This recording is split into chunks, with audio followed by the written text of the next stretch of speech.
কেন্দ্র ও তৃণমূলের মাঝে দূরত্ব বাড়ছে বিএনপিতে। ইতিমধ্যে ৩ মাস অতিক্রম করেছে তারেক রহমানের নেতৃত্বাধীন বিএনপির সরকার। এ সময় সামাজিক ও অবকাঠামো খাতে কিছু সাফল্য ছিল উল্লেখযোগ্য, তবে সাংগঠনিক কার্যক্রমে কিছুটা মন্থর গতি পরিলক্ষিত হচ্ছে বলে ধারণা করছেন রাজনৈতিক বিশ্লেষকরা। বিশেষ করে দলীয় কোন্দল থামাতে না পারা, তৃণমূলের সঙ্গে কেন্দ্রের দূরত্ব, দলের সাংগঠনিক নেতারা সরকারের গুরুত্বপূর্ণ দায়িত্ব পালন করায় আগের মতো সংগঠনকে সময় দিতে না পারা, নির্দেশনা অমান্য করে ভিন্ন দলের নেতাকর্মীদের দলে ভিড়ানো এবং হাইব্রিডদের আধিপত্য সব মিলিয়ে এক ধরনের সমন্বয়হীনতা কাজ করছে। সর্বশেষ গত ৩ জুন গোপালগঞ্জের নিষিদ্ধ আওয়ামী লীগের ১২০০ নেতাকর্মীর বিএনপিতে যোগদানের বিষয়টিও ব্যাপক আলোচনা হচ্ছে, কারণ এ বিষয়েও দলের নিষেধাজ্ঞা ছিল। এমনটি চলতে থাকলে দলের ত্যাগীরা উপেক্ষিত হন কিনা বা দলীয় কার্যক্রমে ব্যাঘাত ঘটে কিনা সে বিশ্লেষণও করেছেন কেউ কেউ। সব মিলিয়ে দল আর সরকার কি এক হয়ে গেল, এই প্রশ্ন জোরালো হচ্ছে। এ নিয়ে সিনিয়র সাংবাদিক ও রাজনৈতিক বিশ্লেষক মাসুদ কামাল বলেন, নির্বাচনের পর বিএনপিতে অনেকে যোগ দিয়েছেন, এটা সত্য, তবে এখনও হাইব্রিডদের তেমন তৎপরতা দেখা যাচ্ছে না। নতুন আগতদের বিষয়ে অবশ্য দলকে সতর্ক থাকা উচিত। আর বিএনপির মাঠ কাঁপানো অনেক নেতা সরকারে যোগ দেওয়ায় দলীয় কাজ কিছুটা ক্ষতিগ্রস্ত হতে পারে। এর মধ্যে নজরুল ইসলাম খান ও রিজভির মতো নেতাদের হয়তো দলীয় কাজে সেভাবে পাওয়া যাচ্ছে না, অথচ তাদের মতো নেতারা সবসময় নেতা কর্মীদের সঙ্গে সুসম্পর্ক রেখে চলতেন। অপরদিকে অনেক ক্ষেত্রে ত্যাগীদেরও মূল্যায়ন করা হচ্ছে না, এমন আলোচনাও আছে। বিশেষ করে হাবিবুন নবী খান সোহেলের মতো নেতাদের মূল্যায়ন না করায় তৃণমূলের অনেক নেতার মধ্যেও হতাশা তৈরি করতে পারে। আবার স্বতন্ত্র হিসেবে প্রতিদ্বন্দ্বিতা করে বিজয়ীদেরও কোণঠাসা করে রাখা হয়েছে, এটাও বোধহয় ঠিক হচ্ছে না।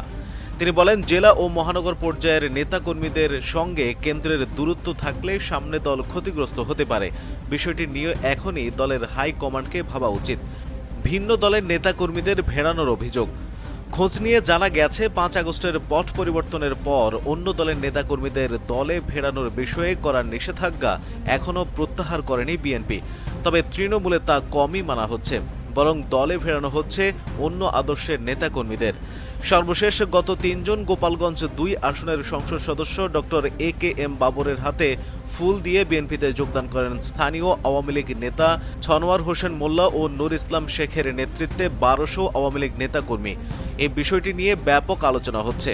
এছাড়া গাজীপুরের টঙ্গীতে জাতীয় পার্টি GM কাদের থানা সভাপতি সাইফুল ইসলাম খান, সাধারণ সম্পাদক ওমর ফারুক সহ সভাপতি সালাউদ্দিন, মজিবুর রহমান সহ শতাধিক নেতাকর্মী শ্রমিক দলের কার্যকরী সভাপতি মোহাম্মদ সালাউদ্দিন সরকারের হাতে ফুল দিয়ে বিএনপিতে যোগ দেন। এর বাইরেও চট্টগ্রাম, বরিশাল, রাজশাহী ও কুমিল্লায় বিভিন্ন দলের বেশ কিছু নেতাকর্মী দলে যোগ দিয়েছেন। দলীয় সূত্র জানায়, ২০২৪ সালের ৫ আগস্টের পট পরিবর্তনের ৩ দিন পরই ৮ আগস্ট নিষিদ্ধ আওয়ামী লীগ সহ অন্য দলের নেতাকর্মীদের বিএনপিতে না নেওয়ার নির্দেশনা জারি করে দলীয় হাইকমান্ড। সেদিন বিএনপির সিনিয়র যুগ্ম মহাসচিব রুহুল কবির রিজভীর সই করা চিঠিতে বলা হয়, পরবর্তী নির্দেশ না দেওয়া পর্যন্ত বিএনপির ওয়ার্ড থেকে জাতীয় পর্যায়ের কোনো কমিটিতে অন্য রাজনৈতিক দলের কেউ বা অরাজনৈতিক কেউ যোগ দিতে পারবেন না। পরবর্তী সময়ে ২০২৫ সালের ৯ জানুয়ারি আবারও একই বার্তা দিয়ে নির্দেশনা মেনে চলতে বলা হয়, কিন্তু বছর না যেতেই তা মানছেন না তৃণমূলের অনেকেই। এ বিষয়ে ঢাকা মহানগর দক্ষিণ বিএনপির সদস্য সচিব তানভীর আহমেদ রবিন বলেন, অন্য দলের নেতাকর্মীরা বিএনপিতে যোগদানের ব্যাপারে নিষেধাজ্ঞা এখনও বলবৎ রয়েছে। আমি মনে করি সবাইকে দলের নির্দেশনা অনুসরণ করা উচিত। এরপরও যারা যোগ দিচ্ছেন তাদের ব্যাপারেও নজরদারি থাকা উচিত। এদিকে থামছে না অভ্যন্তরীণ বিরোধ। বিএনপি সরকার গঠনের পর থেকেই বেশ কয়েকটি জেলায় অভ্যন্তরীণ বিরোধ, আধিপত্য বিস্তার ও চাঁদাবাজি সহ বেশ কিছু ক্ষেত্রে এক ধরনের বিশৃঙ্খলা পরিবেশ তৈরির খবর পাওয়া যাচ্ছে। এমনকি তৃণমূল পর্যায়ে দলের ২ গ্রুপের মধ্যে রক্তক্ষয়ী সংঘর্ষ হয়েছে, আবার কোথাও খুনের ঘটনাও ঘটেছে। ঝিনাইদহের শৈলকুপার বিষ্ণুপুর গ্রামে বিএনপির ২ গ্রুপের সংঘর্ষে ৬২ জন আহত হয়েছেন। এর আগে মার্চ থেকে মে পর্যন্ত সবচেয়ে বেশি সংঘর্ষের ঘটনা ঘটেছে রাজশাহী জেলা ও মহানগরে। সেখানে প্রতিপক্ষের হামলায় ২ জন নিহত হন। এ ঘটনায় পাল্টাপাল্টি মামলাও হয়েছে। এছাড়া হবিগঞ্জের মাধবপুর, সুনামগঞ্জ, কুমিল্লা, ময়মনসিংহ, পটুয়াখালী সহ বিভিন্ন জেলায় বিএনপির ২ গ্রুপের মধ্যে একাধিক সংঘর্ষের ঘটনা ঘটে। নাম প্রকাশ না করার শর্তে বিএনপি চেয়ারপারসনের এক উপদেষ্টা জানান, মূলত ইদানিং তৃণমূলের সঙ্গে কেন্দ্রীয় নেতাদের যোগাযোগ কম হওয়ার কারণে এমন পরিস্থিতির উদ্ভব হয়েছে। হয়তো সময়ের ব্যবধানে কেন্দ্রীয় নেতারা তৃণমূলের দিকে আরও নজর দেবেন। সাংগঠনিক নেতারা সরকারে থাকায় দলে প্রভাব পড়ছে। রাজনৈতিক বিশ্লেষকরা মনে করেন বিএনপির অনেক শীর্ষ সাংগঠনিক নেতা সরকারের বিভিন্ন পদে থাকায় মাঠ কর্মীদের সঙ্গে এক ধরনের দূরত্ব তৈরি হয়েছে, কারণ এসব নেতা ছিলেন কর্মী বান্ধব। তাছাড়া সবসময় মাঠের রাজনীতিতে তাদের সক্রিয় উপস্থিতি ছিল। ঢাকার বাইরেও তৃণমূলের সঙ্গে তাদের সুসম্পর্ক ছিল।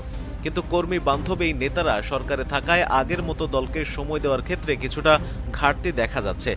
এর মধ্যে দলের মহাসচিব মির্জা ফখরুল ইসলাম আলমগীর সামলাচ্ছেন এলজিআরডি মন্ত্রণালয়ের মতো বড় দফতর, তাই একান্ত কর্মসূচি ছাড়া তিনি খুব একটা দলকে সময় দিতে পারছেন না। একই অবস্থা স্থায়ী কমিটির সদস্য নজরুল ইসলাম খান ও সিনিয়র যুগ্ম মহাসচিব রুহুল কবির রিজভীর। তারাও দায়িত্ব পালন করছেন প্রধানমন্ত্রীর উপদেষ্টা হিসেবে।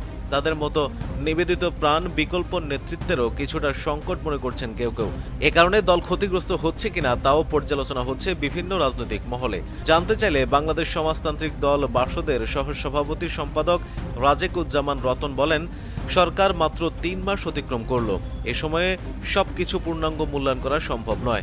তবে দল হিসেবে বিএনপির সাংগঠনিক কর্মকাণ্ড নিয়ে এক ধরনের পর্যালোচনা হচ্ছে। একটি নতুন সরকারের বেলায় এটি স্বাভাবিক। অতীতে বিভিন্ন সরকারের শুরুতেও এ ধরনের চিত্র দেখা গেছে। আমি মনে করি দলের সঙ্গে তৃণমূলের দূরত্ব না কমালে সাংগঠনিক কার্যক্রমের গতিশীলতা থাকবে না। এ বিষয়ে জানতে চাইলে বিএনপির ভাইস চেয়ারম্যান শামসুজ্জামান দুদু বলেন, সরকারের দায়িত্ব গ্রহণ বেশি দিন হয়নি।